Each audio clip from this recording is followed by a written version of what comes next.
Baba wetu ni mwaminifu na ametenda mema kabisa. Karibu ndani ya nukuu ya matumaini.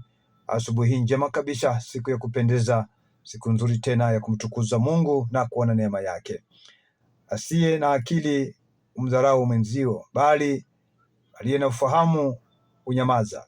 Katika nukuu, asiye na akili umdharau mwenziwe, bali mtu aliye na ufahamu unyamaza kila anapolisikia jambo.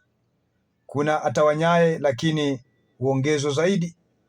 Kuna yule anayetawanya lakini huongezwa zaidi, na kuna yule anayezuia kwa mkono wake na huendelea kuingia katika uhitaji, ya kwamba nitapata vipi, nitakipokea vipi.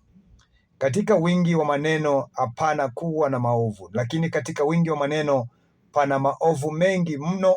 Wingi wa maneno hujenga maovu mengi, lakini katika kinywa cha watu walio wanyamavu siku mingi huijenga busara. Siku zote busara husimama katika safari zao zote za kila siku. Nasema hivi katika habari za nukuu: kila mwanamke aliyo na hekima huijenga nyumba yake kwa mikono yake mwenyewe, tena huijenga vizuri.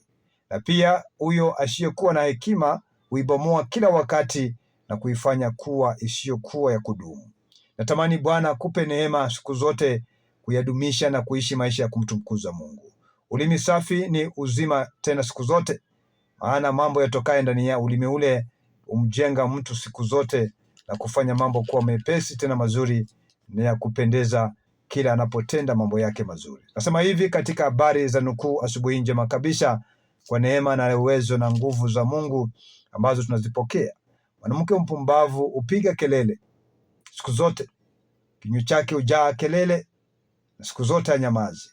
Lakini hekima ya Mungu ikiwa ndani yake ni mtu mwenye ubusara, na watu huiga kwake siku zote mazuri yanayomfuata na mema yaliyo ndani yake.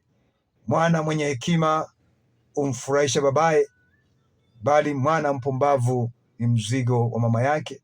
Siku zote neema ikutoshe na Mungu akusaidie kama kijana na mwana, ubaki kuwa mwenye busara siku zote na kuyatenda na kutimiza makusudi ya neno lake Mungu, nikifurahia daima mbele zake, nikilifurahia daima yaliyo makuu ambaye Bwana ameandaa.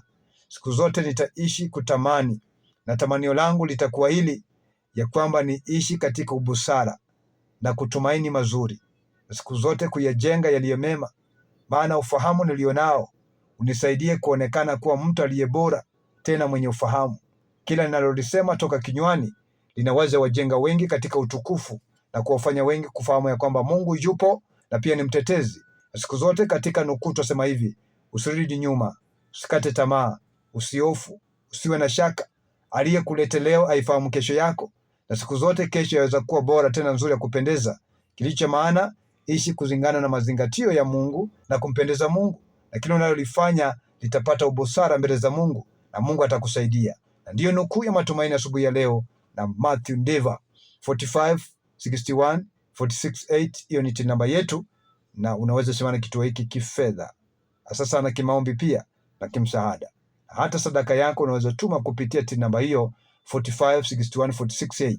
Na Mungu akubariki sana, hakutende mema kwa moyo ulionao kuaje kituo hiki, na wema na fadhili za Bwana zikuandame siku zote. Na hiyo ni nukuu na Matthew Ndeva. Asante na karibu popote ulipo.